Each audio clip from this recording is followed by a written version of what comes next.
Hello, students. Once again, I am back with you. My name is Vinod Singh Doshat, and hope you all are well at home and working hard. Today, we will start a little poem written by Robert Frost, which is an interesting poem. Let's see some tough words in the poem. There are only two words, not more. One is hemlock tree. Hemlock tree it means a poisonous plant, a poisonous tree, मतलब इसका मतलब होता है धतूरे का पेड़, मतलब हम इसको विषैला एक पेड़ कह सकते हैं। ठीक है। दूसरा है यहाँ पे रूड, RUED, रूड। रूड का मतलब होता है खेद या फिर पछतावा, खेद या पछतावे में अपने समय को गंवाना। ठीक है। काफी इंटरेस्टिंग पोएम है। डस्ट ऑफ स्नो मतलब बर्फ की धूल। ठीक। It is a short poem describing a simple moment. ये काफ़ी शॉर्ट पोएम है जो एक साधारण से पल को क्या कर रहा है, डिस्क्राइब कर रहा है, which has a larger significance, जिसका एक बहुत ही बड़ा क्या है, महत्व है। ठीक है। यहाँ पे एक कौवा किस पे बैठा होता है, हेमलॉक ट्री पे बैठा होता है, और हेमलॉक ट्री पर बैठकर क्या कहते हैं, उसके टहनी को हिलाता है, उस पेड़ को हिलाता है। और उस पेड़ को जैसे ही हिलाता है, क्योंकि उसमें क्या है, बर्फ है। ठीक है, डस्ट, बर्फ के डस्ट है। ठीक है। जैसे उसको हिलाता है तो उसके डस्ट थोड़ा सा नीचे गिर जाता है। ठीक है। अब देखो काफी इंटरेस्टिंग पोयम है, हम इसको पढ़ते हैं। Let us start the poem.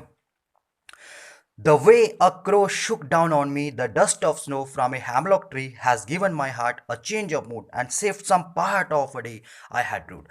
अब काफी इंटरेस्टिंग मुझे यहाँ पे कवि कह रहा है कि जिस तरीके से मैं अपना पूरा दिन व्यर्थ में गंवा रहा था, पछतावे में गंवा रहा था, ठीक है, खेद में गंवा रहा था, सोच सोच कर। ठीक है।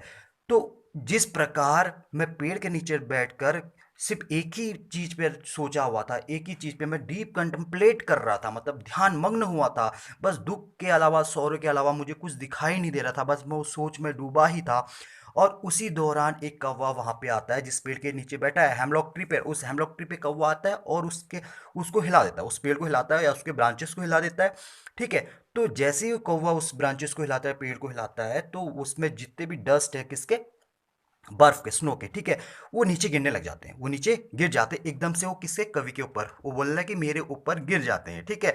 और जैसे ही उसके ऊपर गिरते हैं तो उसका आंखें खुल जाती हैं, मतलब जिस चीज के बारे में वो सोच रहा था, व्यर्थ में अपना समय गंवा रहा था, अब एकदम से उसकी आंखें खुल जाती है और सोचने लगता है ये मैं क्या कर रहा हूँ, मैं अपना पूरा ही दिन इसी दुख पछतावे में सोचने में ही गवा दूंगा या फिर कोई अच्छे काम भी करूंगा। ठीक है। वो बोलता है फिर, has given my heart A change of mood, और जिस प्रकार से कौवा पेड़ को हिलाता है और डस्ट गिरता है स्नो का, ठीक है, तो उसके मूड पे चेंज आता है, कवि के मूड क्या हो जाता है, चेंज हो जाता है। ठीक है। और चेंज होने के बाद वो सोचने लग जाता है कि अभी तक तो मैं अपना समय व्यर्थ में गवा रहा था, बट लेकिन जो भी अब शेष भाग है दिन का, ठीक है, इतना समय तो मैंने व्यर्थ में गवा दिया, बट लेकिन and saved some part of a day I had dude, और जितना भी शेष जो बचा समय है, मैं उसको किसी अच्छाई के काम में लगाऊं। ठीक है।